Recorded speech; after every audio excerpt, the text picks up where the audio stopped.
మేము ఏంటి, మీరు సేవకులా లేకపోతే ఏంటి అని మీకు కొన్ని క్వశ్చన్లు ఉండొచ్చు. నేను సేవకురాలు కాను, మీలాంటి ఒక సామాన్యమైన విశ్వాసురాలు. అయితే మేము బైబిల్ ట్రైనింగ్ తీసుకుంటున్నాం. సేవ చేయాలని మేము బైబిల్ ట్రైనింగ్ తీసుకుంటున్నాం. బైబిల్ ట్రైనింగ్లో మాకేం చెప్పారంటే, మేము ఇప్పుడు 5 మ్యాచ్లు అయిపోయినాయి, ఇంకొక మ్యాచ్ తీసుకోవాలి, అప్పుడు మాకు సేవ అనే సర్టిఫికేట్ మాకు వచ్చింది. అయితే మీరు నేర్చుకుంటుంది, మీరు ప్రజల దగ్గరికి వెళ్ళి మీరు వివరిస్తున్నారా లేదా, వారు మార్చబడుతున్నారా లేదా, వాళ్ళు దేవుడికి మీరు సువార్త ప్రకటిస్తారా లేదా అని చెప్పి మా పైన ఉన్న సేవకులు ఏం చేశారంటే, మీకు తెలిసిన వారి ద్వారా మీరు ఇలాగా నమ్మిన క్రైస్తవులు ఉంటారు, నామకార్థ క్రైస్తవులు ఉంటారు, అన్ని జనాంగం క్రైస్తవులు, అన్ని జనులు కూడా ఉంటారు. అయితే అన్ని జనువులకి క్రైస్తవులకి పూర్తిగా నమ్మిన క్రైస్తవులకి ఏంటంటే, అన్ని జనులు ఏంటంటే దేవుడు అంటే ఇష్టం ఉంటుంది, కానీ మందిరాలకు రావడం వాళ్ళకి ఇష్టం ఉండదు. ఇప్పుడు నేను పిలిచి నేను పెట్టుకున్నాను అనుకో, ఖచ్చితంగా వాళ్ళు వచ్చి కూర్చుంటారు.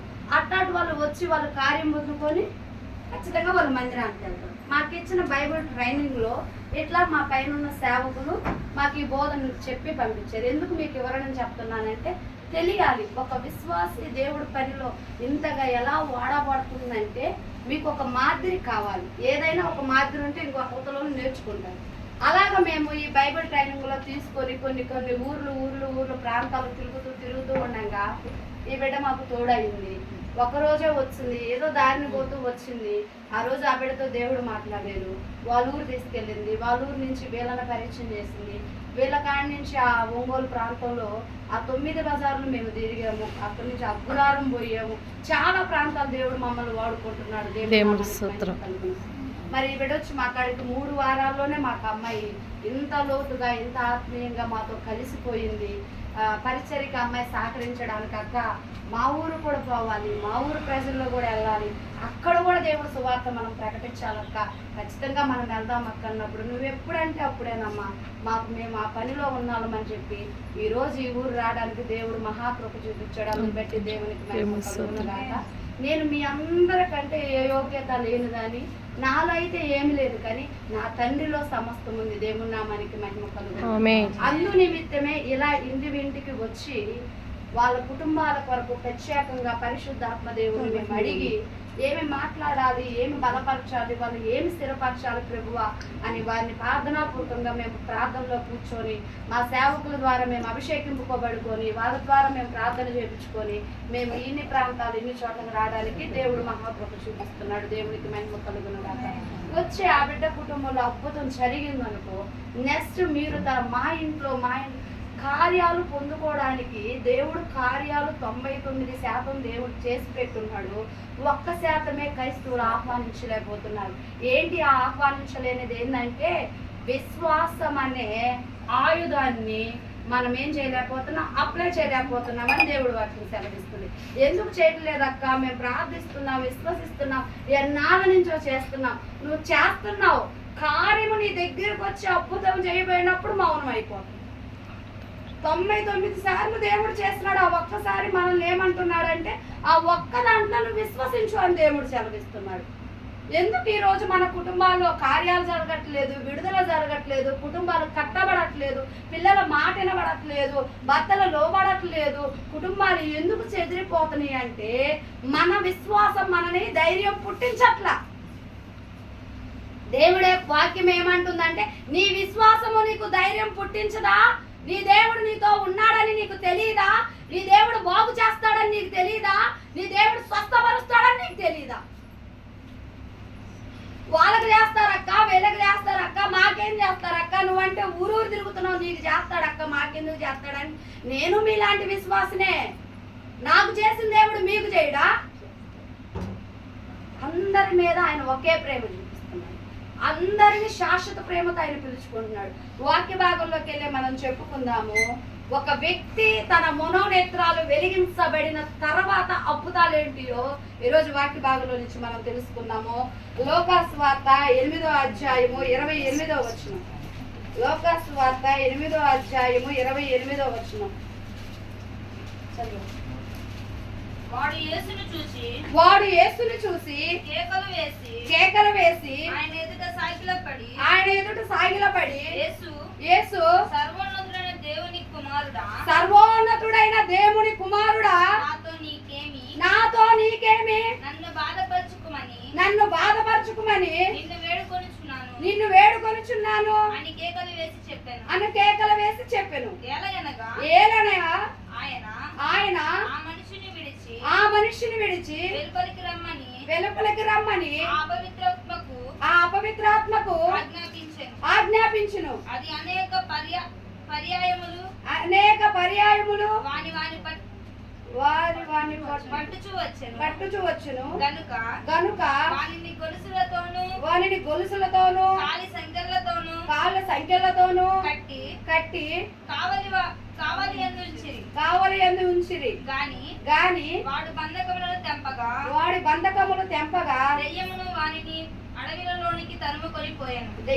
వాడిని అడవిలోకి తోలుకొని పోయారు. దేవునికి మహిమ కలుగునుగాక. ఎవరు ఈ బంధకాలు, ఎవరు ఈ చిక్కుళ్ళు, ఎవరు ఈ కట్లు అంటే 2000 దెయ్యాలు పెట్టిన ఒక వ్యక్తి. ఆయనంట తన ఇంటి వారు తీసుకొచ్చి రోజు కూడా ఇంట్లో కూర్చోబెట్టి అన్ని పెడుతుంటే ఆ శంకెళ్ళు తెంపుకొని పోడు కూడా శ్మశానంలో పోయి ఆయన నివాసం చేస్తున్నాడంట. శ్మశానంలో పోయి నివాసం చేయడమే కాదు కానీ తన శరీరాన్ని తన గాయపరుచుకుంటున్నాడు. ఈరోజు యేసుక్రీస్తు ప్రభువారు మీతో మాట్లాడుతుంది ఏంటంటే, లోకము, పాపము, చీకటి, అంధకార, దురాత్మ సమూహ కాడిలో నుంచి ప్రభు మిమ్మల్ని తీసుకొచ్చి వెలుగులోకి కూర్చొని పెడితే మీరు ఆ 2000 దెయ్యాలు పట్టిన వాడు ఎలాగైతే తన సంఖ్యలు తంపుకొని మళ్ళీ శ్మశానంలో పోయి కూర్చుంటున్నారో, మన బలహీనతలను బట్టి మనం పోయి అలా కూర్చుంటున్నామని దేవుడు సెలవిస్తున్నాడు. అయితే ఈ రోజు దేవుడు మాట్లాడుతున్నాడు కదా, సంఖ్యలతో తెంపుకొని తన శరీరాన్ని గాయపరుచుకున్న వ్యక్తిని దేవుడు వదిలిపెట్టలేదు. అక్కడ యేసుక్రీస్తు ప్రభువారు ఒక సేవకుడు చెప్తూ వచ్చాడు, వేల మంది ఆరాధిస్తూ ఉన్నారంట, ఏల మంది గణపరుస్తూ ఉన్నారంట, ఏల మంది పరిశుద్ధుడు పరిశుద్ధుడు పరిశుద్ధుడు అని వేలేల దూతలతో కొనియాడినట్టుగా ఆయన కొనియాడుతూ ఉంటుంటే ఈ యేసు ప్రభు అంట ఈ వేల మంది వ్యక్తి దగ్గరికి వెళ్ళలేదు కానీ ఈ 2000 దెయ్యాలు పెట్టి సమాధిలో నివాసం చేస్తూ తన శరీరాన్ని గాయపరుచుకున్న వాడి దగ్గరికి యేసుక్రీస్తు వెళ్ళాడంట. దేవుని నామానికి మహిమ కలుగునుగాక. ఈ రోజు ప్రభు మీ దగ్గరికి కూడా నేను వచ్చానని మాట్లాడుతున్నాడు. అక్క, మాకెక్కడ దెయ్యాలు పట్టినాయి, మాకెక్కడ రోగాలు పట్టినాయి, మాకెక్కడ అంటే నీకున్న సమస్య నీకు సంఖ్యలు, నీ పిల్లలు నీ మాట వినకపోవటమే నీకు బంధకాలు, నీకు స్వస్థత లేదనే నీకు దెయ్యపు శక్తులు అన్నమాట.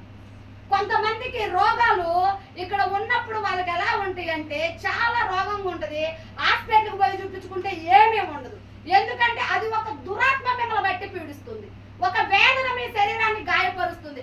కొన్ని మాటల వల్ల మీ ఉదయం ఏమైపోయిందంటే దేవుడు వాక్యాన్ని కూడా స్వీకరించుకోలేకపోతున్నారు.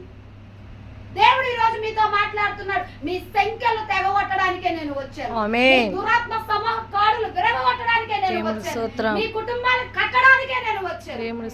ఎందుకేసయ్యా మేమంటే అంత ప్రేమ అంటే ఆయనకు ప్రేమే అంతే, ఆయన ప్రేమకు హద్దులు లేవు. ఎందుకు మమ్మల్ని ప్రేమిస్తున్నావంటే నీవు లోకములో నుంచి వేరే యేసుక్రీస్తు దగ్గరకు వచ్చి తండ్రి అని నువ్వు ఎప్పుడు మొరపెట్టావో అప్పుడే ఆయన కుమార్తె అయ్యావు, ఆయన కుమారుడు అయిపోయావు. ఇప్పుడు ఈ లోక సంబంధమైన తండ్రిని మనం చూసుకుంటాము, తన బిడ్డ ఎంత హింసించినా, ఎంత బాధ పెట్టినా, ఎంత వ్యతిరేకంగా అన్యాయం చేసినా తన బిడ్డ అంటే తనకిష్టమే. ఎందుకంటే 9 నెలలు తన తల్లి తన బిడ్డని కడుపులో మోసి పెంచి 20 ఏళ్ళు పెంచి, ఆ ఆడపిల్లలు అయితే అత్తగారింటికి పోతారు, మగపిల్లలు అయితే మన దగ్గరే ఉంటారు. వాడు కూడు పెట్టకపోయినా వాడు తన్నినా కానీ ఆ బిడ్డ మీద ప్రేమ చెరగదనమాట. ఎందుకు చెరగదు? వాళ్ళకు ఒక రక్త బంధం ఉంది, ఒక పేగు బంధం ఉంది. అయితే ఈ లోక సంబంధమైన ఈ రక్త బంధానికి, ఈ పేగు బంధానికి ఇంత విలువ, ఇంత త్యాగము, ఇంత నమ్మకత్వం ఉంటే పరలోకపు నీ తండ్రి నిన్ను సూచించిన వాడికి ఇంకెంత ప్రేమ ఉండాలి. దేవునికి మహిమ కలుగునుగాక. దేవుడు నన్నాడు ప్రేమిస్తున్నాడక్క. ప్రేమిస్తే ఈ కష్టాలు ఏంది నాకు? ప్రేమిస్తే నా పిల్లల పరిస్థితి ఏంది? ప్రేమిస్తే నా భర్త ఎందుకు ఇలా హింసిస్తున్నాడు? ఇక్కడ స్త్రీలే ఉన్నారు కాబట్టి నేను స్త్రీల గురించి చెప్తున్నా, పురుషుల గురించి చెప్పుకున్నా. ఈ రోజు దేవుడు నిన్నెలా ప్రేమిస్తున్నాడో నీవు దేవుణ్ణి అలా ప్రేమించాలనేది దేవుని సూత్రం. మనం ప్రేమ పొందుకోవడం తెలుసు కానీ తిరిగి ప్రేమించడం ప్రజలకు తెలియదు. ఎదుటి కాడికి అవతలోడు మనల్ని ప్రేమించాలి, అవతలోడే మనల్ని ప్రేమించాలి. అవతలోడు ప్రేమి ప్రేమించాలని నీకు ఆశ ఉండకూడదు. నేను ప్రేమిస్తాను యువతలోడు అంటే అవతలోడు ఆటోమేటిక్గా నీకు సరెండర్ అయిపోతాడు. దేవుణ్ణి ప్రేమించండి, ప్రేమించండి అక్క. దేవుణ్ణి ప్రేమిస్తాం అక్క. దేవుడి కోసం మేము ఏమైనా చేస్తాం, మేము ఎంతైనా చేస్తాం. దేవుడి కోసం నువ్వు ఎంతైనా ఏదైనా చేస్తావు. కానీ నీ తోటి విశ్వాసులతో, తోటి సంఘస్థులతో, తోటి కుటుంబాన్ని నువ్వు ప్రేమించలేకపోతున్నావు. నువ్వు కనిపిస్తున్నా, భూమి మీద ఉన్నా నీ ప్రజలని నువ్వు ప్రేమించకపోతే, కనిపించని నీ తండ్రి నువ్వు ప్రేమిస్తున్నావంటే దేవుడు నమ్ముతాడా? ఈరోజు ఎందుకు కుటుంబాల్లో ఐక్యత లేదు? ఎందుకు ఈరోజు సంఘాల్లో ఐక్యత లేదు?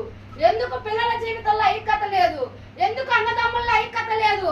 ఎందుకు భార్యాభర్తల్లో ఐక్యత లేదంటే ప్రేమ లేక ఐక్యత లేకుండా ఉన్నాయి. ప్రేమ అంట దోషములను కప్పిద్దంట, కలపం ఏమి చేసిద్ది? పొగలు రేపిద్ది ఇంకొంచెం అంట. నువ్వు ప్రేమించడం నేర్చుకున్నావు అనుకో, ఇతన్ని ప్రేమించడం నేర్చుకుంటే నిన్ను ప్రేమించినోడు కూడా నీ కాడికి వచ్చి నీకు నమస్కారం, సెల్యూట్, ప్రేమించడం నేర్చుకుంటాడు. ఎందుకు చేస్తాడు అక్క అంటే, ఏంద్రా వీడు నేను కనుక్కోను కదా, వీడు ఎందుకు నన్ను ప్రేమిస్తున్నాడు, ఎక్కడ వచ్చింది వీడికి మార్పు, ఎక్కడ దేని దగ్గరికి పోతే వచ్చింది? వాడే నన్ను ప్రేమిస్తున్నప్పుడు వాడు ఉదయానికి తెలుసు వాడు ఏం చేసాడో వాడికి తెలుసు. అయినాను నన్ను హత్తుకుంటున్నారు కాబట్టి నేను కూడా ఒక్కసారి వాళ్ళని ప్రేమిస్తాను. నేను కూడా ఒక్కసారి వాళ్ళతో మాట్లాడు, నేను కూడా ఒక్కసారి వాళ్ళతోటి ఏకేపిస్తానని చెప్పి నీ శత్రువులు సైతం నీకేం చేస్తారు? స్నేహం చేయడానికి. ఈరోజు మనకి స్నేహం చేయడం కానీ ప్రేమించడం కానీ మర్చిపోయింది లోకం. ప్రజలు మర్చిపోయారు ప్రేమని. దేవుడేమో శాశ్వత ప్రేమతో మిమ్మల్ని నేను ప్రేమిస్తున్నాడు అంటున్నాడు. మనమైతే మన కలహాలతోటి, మన ద్వేషాలతోటి, మన కుళ్ళుతోటి మనం ప్రేమను ఏం చేస్తున్నాము?